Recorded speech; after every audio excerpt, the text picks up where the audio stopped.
Camera's rolling. What's your name, age, where are you from? My name is Hubert Williams. I'm 81 years of age. I was born in Sylvester, Georgia on May 31st, 1942. It's just B-roll right Okay, now. all right. Yeah. All right, action.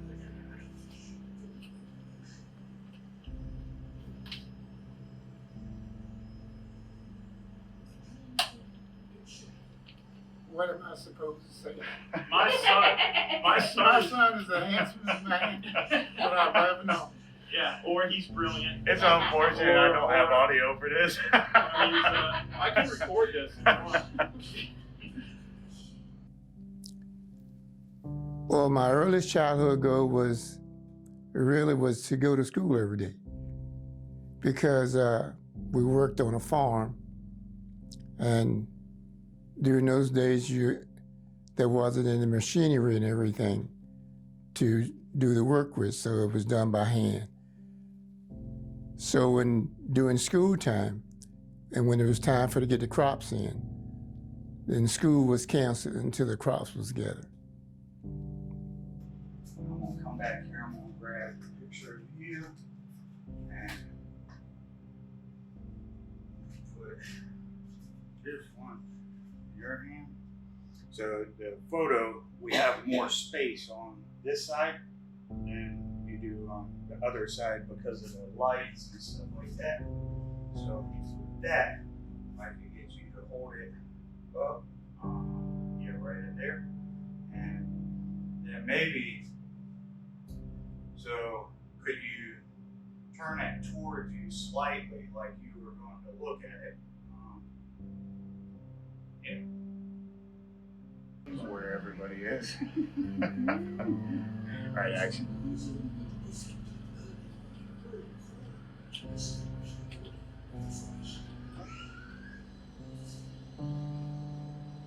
Can I get you a look at the young guy? He's seen, now he has seen it. That's a good looking. How old were you in that picture? 11. Are you serious? You look like a grown man in there, like. Wow. I was in 6th grade. Wow. And at that time, you were still in Sylvester doing. I just moved from Sylvester to Cocoa. Okay. Yeah, it was a total of 12 siblings in my family. My father died when I was 2, and I was raised by my mother and my stepfather. You want to put it on? So do you put it on?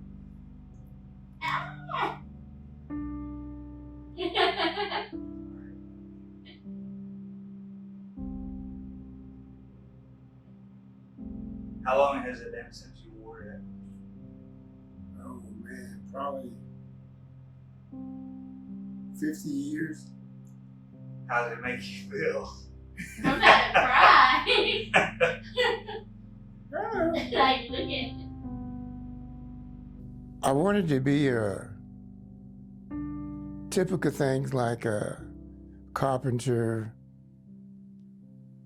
but as I got older, I realized that I wanted to be in the teaching field. I wanted to teach. I wanted to be a PE teacher and math teacher.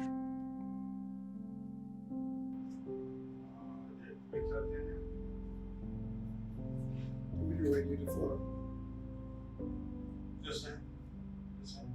All I'm doing is just footage, and it's like it's a beautiful thing because you got like the family heirloom, the childhood photo, and it's like so aesthetic that all of this nostalgia, antiquity, and what is it? Family registry. Oh wow, who's in there?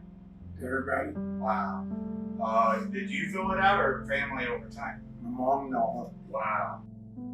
There was 12 siblings, including myself. We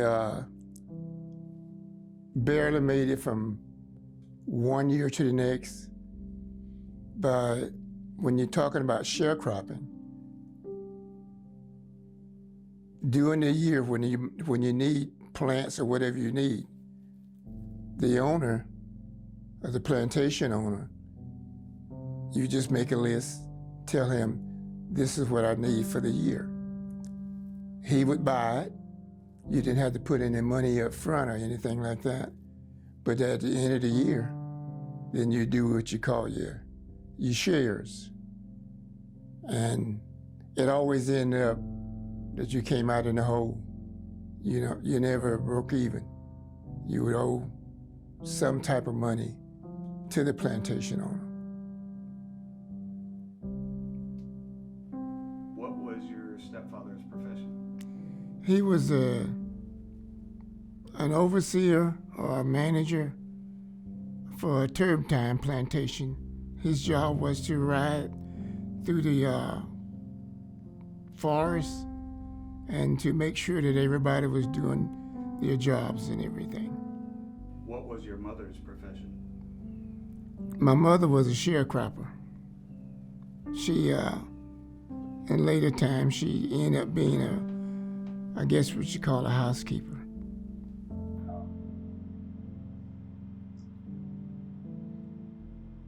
What is that part? It's still just birds, Birds. marriages, deaths. Birds.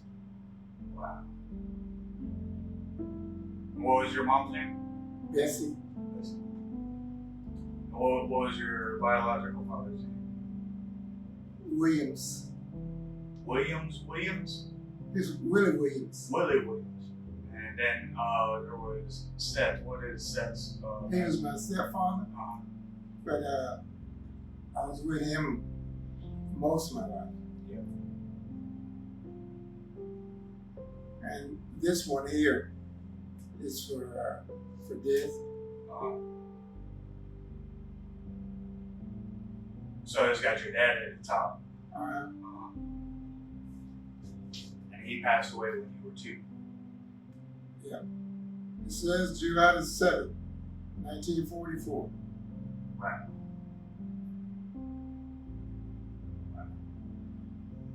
Right. This is.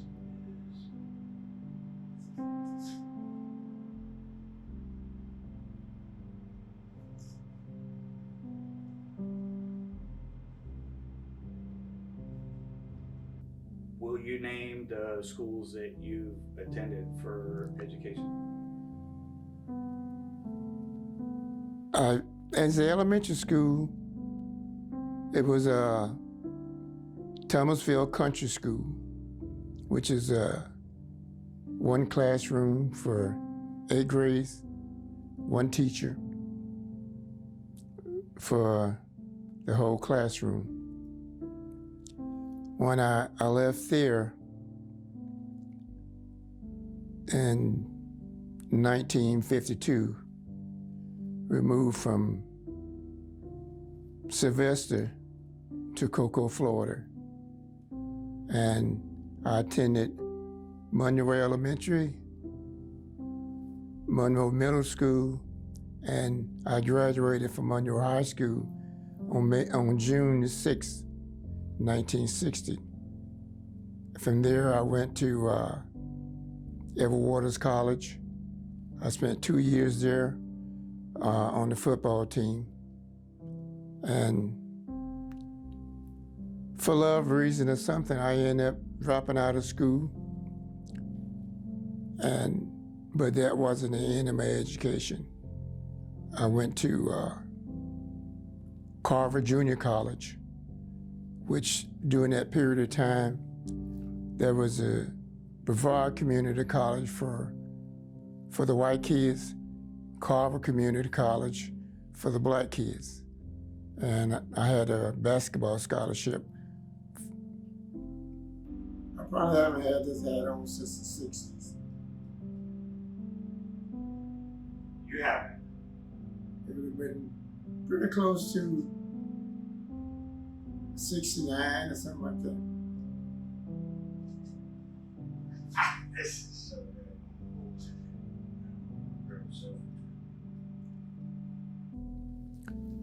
Well, I knew as a young man or kid that my parents wasn't going to be able to send me to college. So education was my goal, to get as much education as I possibly could and make my grades and everything as high as I possibly could. What did education look like from your family? What's the highest level of education at that point? My mother received a third grade education, and at that time that was about the highest that anyone in the family had. So I wanted to make sure that I did much better. And luckily, when I was in elementary school, I ended up with a teacher that would encourage me towards my educational goals. What were your plans to pay for school, and what was related to you from your parents to get through school? I knew my parents wasn't going to be able to help send me to college, so I had to figure out some other way to do it. Being a pretty good athlete, I pursued to play all kind of sports I could in high school, and I ended up getting a scholarship in football. No, I didn't have any type of college fund. I knew I wanted to go to college. I lettered in 4 sports in school: basketball, baseball, football, and track. After high school graduation, I got a scholarship to attend Edward Waters College in Jacksonville, Florida. It was a 4-year institution, but I only went for 2 years. When my first 2 years at Edward Waters, I played football. And for extra money to spend, I worked in the cafeteria. So I had to, I served food in the cafeteria, which was a benefit in itself, because I got the choice about anything I wanted to eat. The worst part about it, I had to work on weekends, serving food to the other kids, so the one that stayed on campus for the weekend. Will you tell me your major and minor throughout college? I started out with social science as a major, and I changed that from to my minor, and my major was criminal justice, because I knew I was going to be a police officer. I was already, and I wanted to go as high as I could, and I ended up with a bachelor's degree in criminal justice. Well, after elementary school and 2 years at Edward Waters College in Jacksonville, I went to a community college locally in Cocoa. It was called Carver Junior College. During this period of time, there was still integration. The Brevard Community College was for the white kids, and Carver Community College was for the black kids. I went on a basketball scholarship with Carver, which means I didn't have any debts to pay. And ended up dropping out of school for about 3 years, just working, trying to find some way to make a living for my family. By this time, I had 3 kids of my own that I had to raise. And 1965, the police department approached me. They was trying to find black men that had some education on a collegiate level. And after about 2 years, I took them up on the job at the police department. So in October of '67, I started working for the police department. And I worked for the police department for the next 25 years. Will you tell me a little bit about this photo?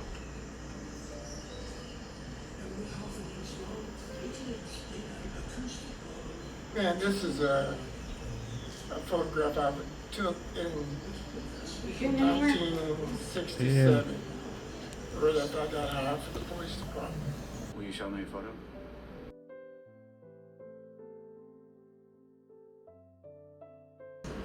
I just dropped out of college at Edward Waters College, and I was working at Kennedy Space Center when I took this job. I didn't have an associate at that particular time. That is definitely me. Good looking young guy. Served you as a police officer and assistant promotions, or what was required with that? They started a program in Titusville, which was unique in the state of Florida. That was trying to get most police officers to get a degree and to enhance the degree would give you an opportunity to get a promotion. Yeah, this is the first uniform that I wore. It was a brown uniform with a white hat. Is that picture messed up? No, it's not this. And this was in 67. 1967. So where were you at in mentality with being It was just- a patrolman at that time? Because this is prior to them integrating women also, right? Right, this was. And you're an oddity. You're a minority on the force at that. I'm a minority.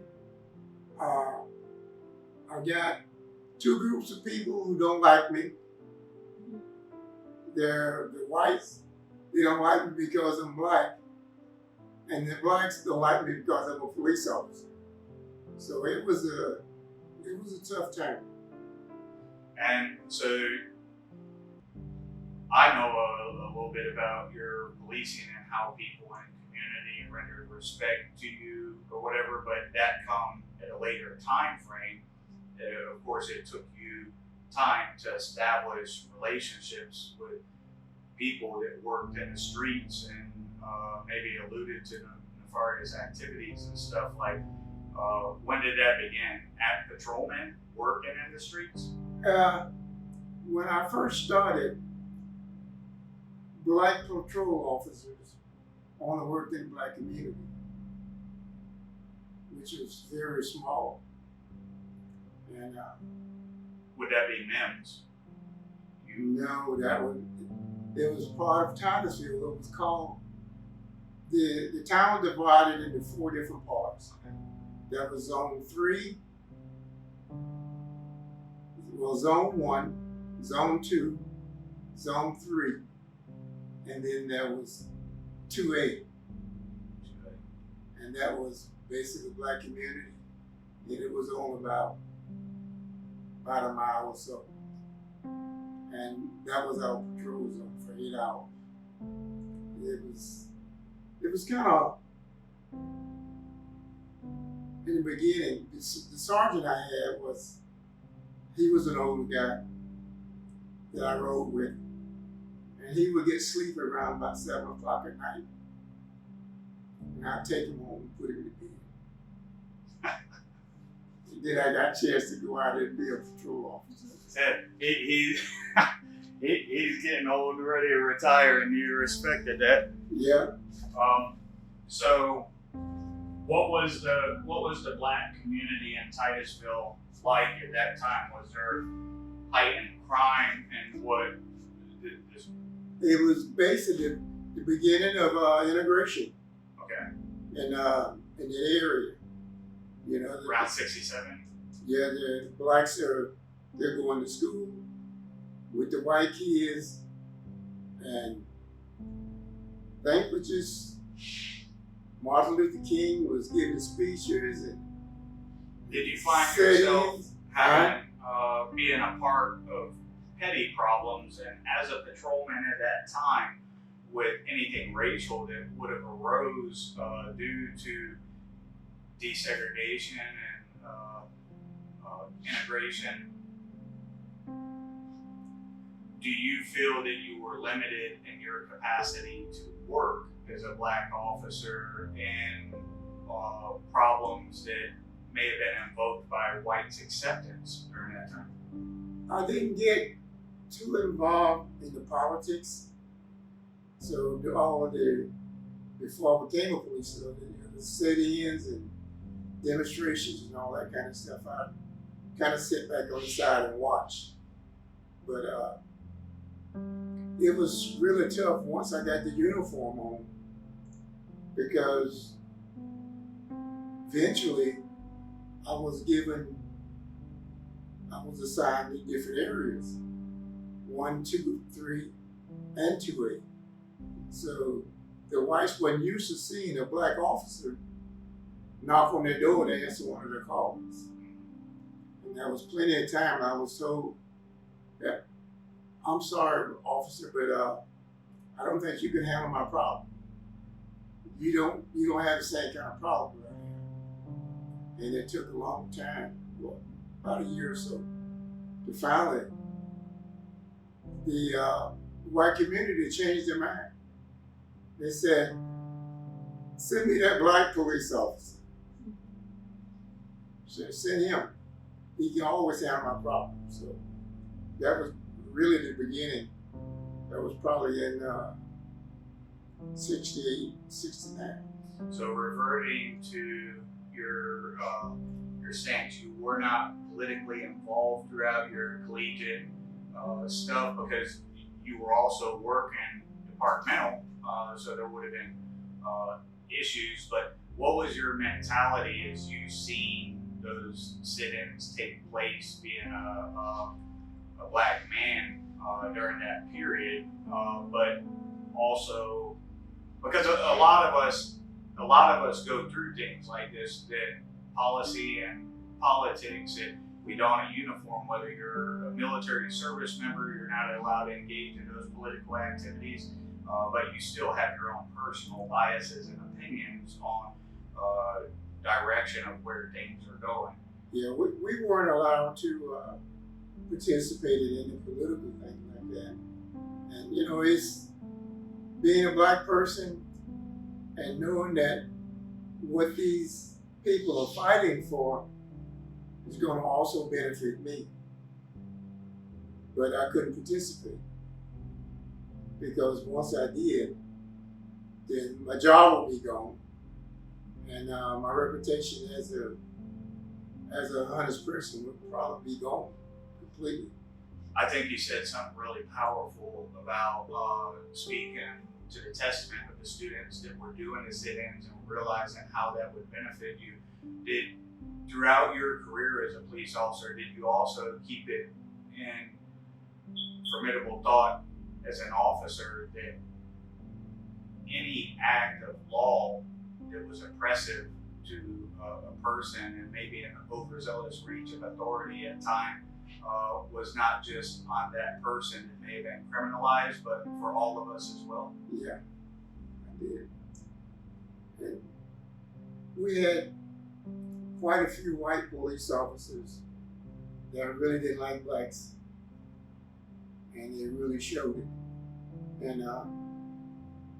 And me being there, after I was a sergeant, I told them, I said, look, you guys, you go out, enforce the law the way it's supposed to be enforced.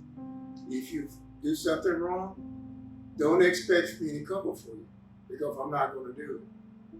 I'm going to make sure that I do my job and everybody knows who I am and what I am.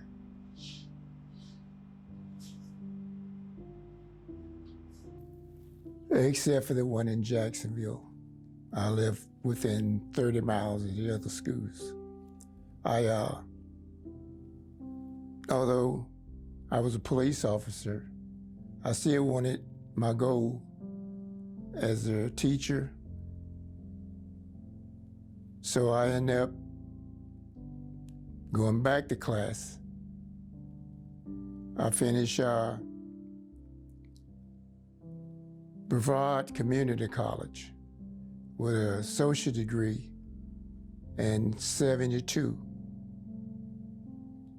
76, I ended up with the bachelor's degree in criminal justice. And also in 76 is when I started my master's program in public policy. Now, during this period of time, I had to work 8 hours on the job and go to school. And during this period of time, I maintained a 3.5 GPA. And the police department came up with this program. If you wanted to get promoted, you had to have a degree. So the beginning was the associate. And I ended up being what they call an acting sergeant.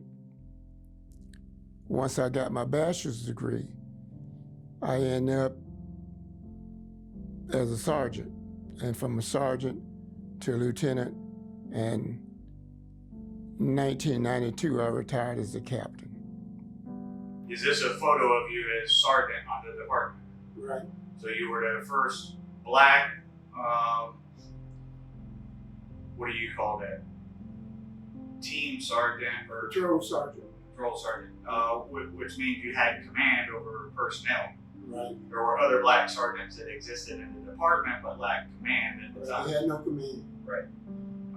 So this is a photo of you as sergeant with the sergeant's badge mounted to it.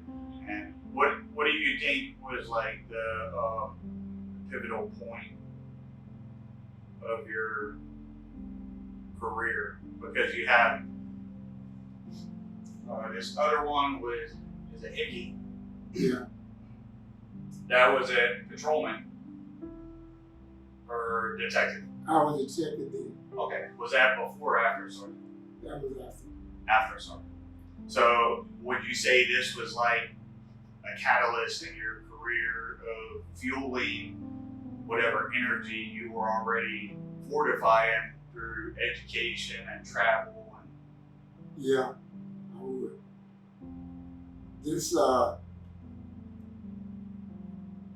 This picture here was, which I've got some other photographs in that album with one of my squads. but this is a incentivizing portion of your career. You could say that kind of locked you into chasing grad school and just trying to maintain a career. At this point, there's no turning back. He's committed to breaking all types of records. No, there's no turning back then because my hardest struggle was getting the sergeant stripe. Yeah. Once I got the sergeant stripes, then the lieutenant and the captain didn't take that long after that. I went to just about every training session you can get. I ended up training other police officers, which is called an FTO.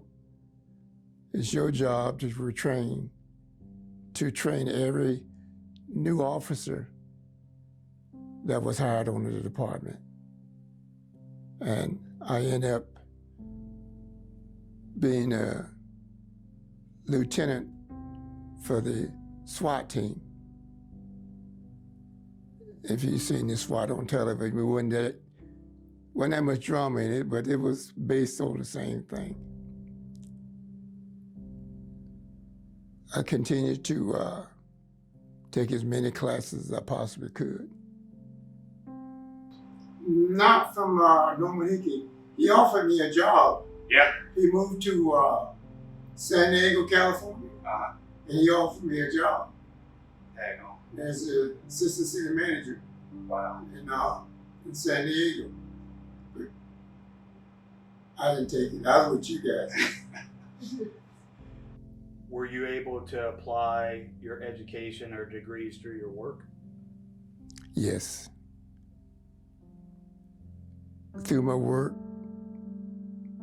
which caused me to be able to get promotions. And it also prepared me for a life after retirement from the police department.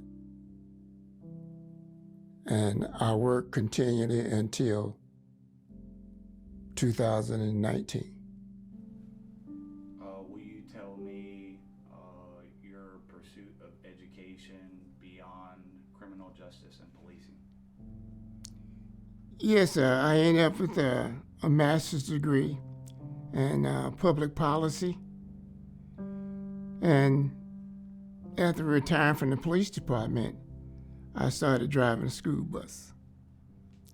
And once the assistant superintendent found out I had a bachelor's degree, she asked if was I interested in becoming a teacher, which I was. I've always wanted to do that. So I was advised to go to DOE, and DOE would help me get started on what I would need to be doing to catch up to get the degree in teaching as quick as I could. So what was your major in throughout school?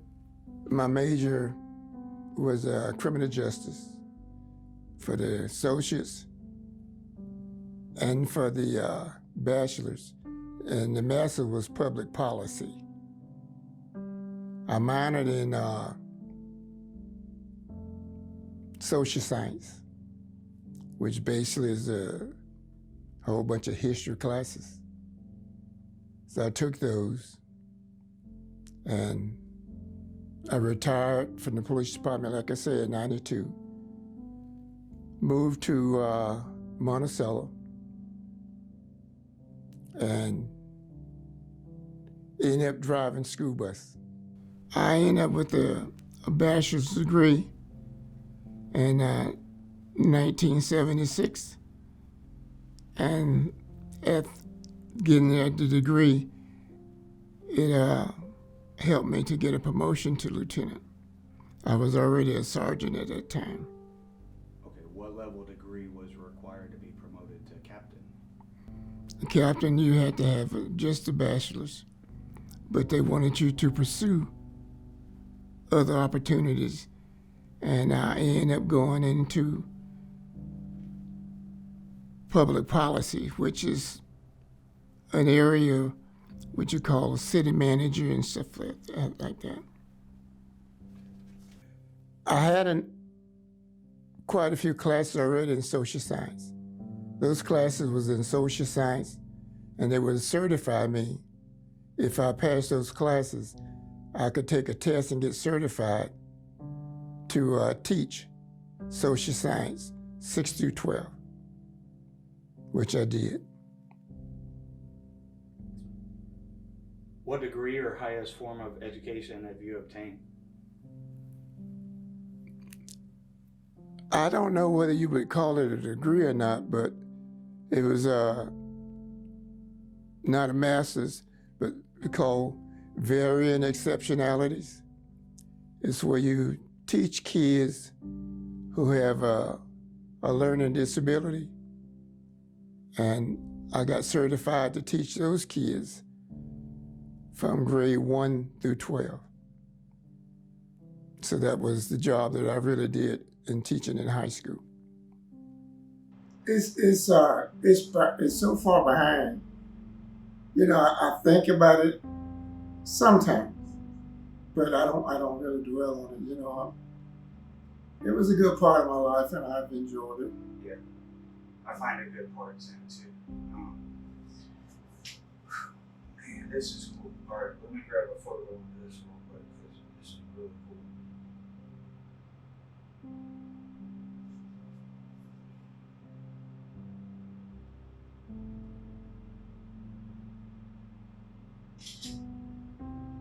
App on.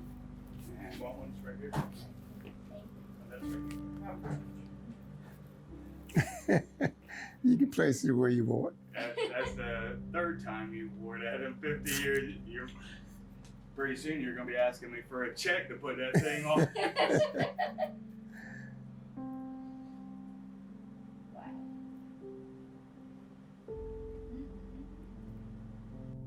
Where else did you attend school? How many credits did that require to begin teaching?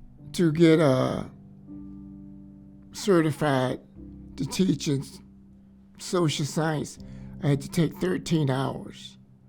I took 13 hours at TCC, and after that, I went to Florida A&M to get a teaching certificate in varying exceptionalities, which had to do with teaching special ed classes. This is it. It's got your captain's badge on there. Now this is cool because like sometimes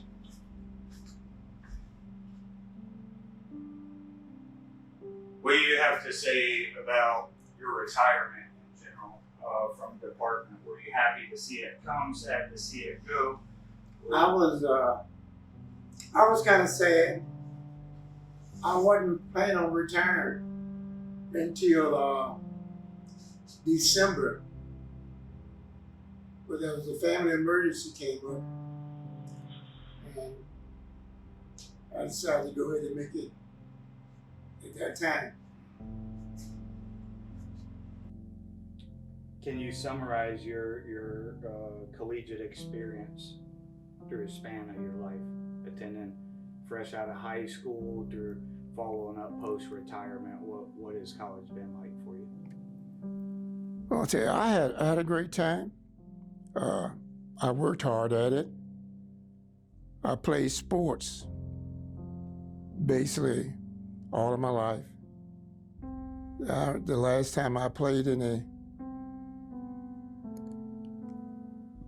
I guess what you call real active sports, I was 45 years old.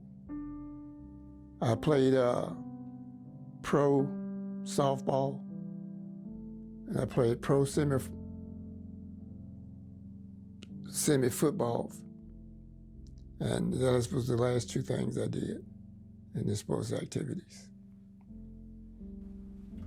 Do you feel that you've accomplished your childhood goals as it pertains to education, attending school, getting degrees? Yes, I did. Didn't do it as quick as I wanted to, but I ended up doing it anyway. All right. What was your professions that you applied your education through? Well, it came up to be an accident, really, because after retirement, I applied for the bus driver job. And once the assistant superintendent found out that I had an education degree, she set me on the road for teaching. Got that taken care of. And I started driving a school bus in 1994. And I continued doing that, like I said before, until 2019.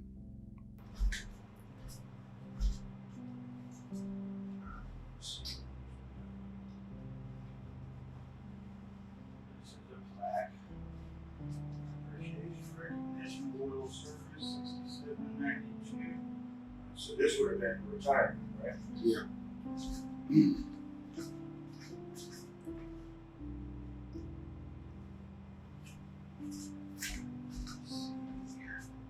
Elevate this up some.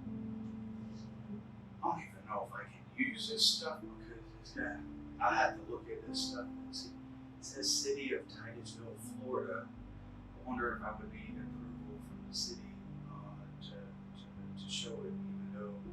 No, they gave it to me, so that makes it mine. Yeah. I know that it started off kind of slow, but I ended up obtaining my goals of becoming a school teacher. And getting as far as I could as a police officer.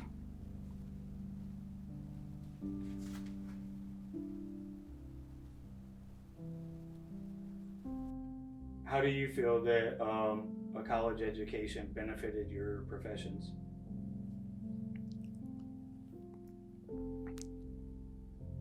I knew that to live a half-decent life as an old man, I wanted to have some backup to Social Security. So I ended up with the Social Security, 2 retirements, and I'm still working part-time. Now, your personal thoughts on how learning environments have changed since you were a part of that. When I was in school, I wanted to learn. I did everything I possibly could to maintain the highest grade level I could. But as things seem to change, the students seem to think that teachers owe them something rather than owing something to themselves. So they got to the point that teaching a student was very hard because of the discipline problems. You spent more time trying to keep a kid on the straight and narrow than you did in teaching education. Would you say there are any drawbacks to education as you've experienced it? There was a lot to overcome, but I worked hard at it, and it seemed that the harder I worked, the easier stuff got for me towards the goals that I wanted to achieve. I think there are various ways to learn outside of attending a formal accredited institution for education. Yes, there's many opportunities, many ways that a kid can learn, but he's got to have the desire, he or she has to have the desire to do so. Would you say that you've accomplished your childhood goal for education? If so, how are you benefiting from it today? Well, like I said, without the education, probably the lifestyle that I'm living right now, I couldn't live, because there's no way I could do the things or have done the things that I've done without the education itself. Do you have any advice for those on the fences or making excuses about obtaining that education? I've worked on that very hard lately, trying to get a student to realize that you can't do anything unless you really want to do it. You can't make excuses for not achieving your goal, like my parents won't let me do this, my parents won't let me do that. But you've got to learn to want to do things yourself. How do you believe the educational environment has changed as you observe it today since you were a student? When I was in school, children seemed they wanted to learn. They was always reaching out for a little bit more. And as they went from one year to the next, and especially with my teaching experience, it got to the point that teaching wasn't fun anymore. It was fun when I started, and it got so that the children, you spent more time in discipline than you did in education. And that was my biggest drawback. Do you have any advice for those that may be on the fence about obtaining formal education? Now, if you want to be a success in life, you have got to have an education. And the more education you got, better off your lifestyle is going to be as you grow older.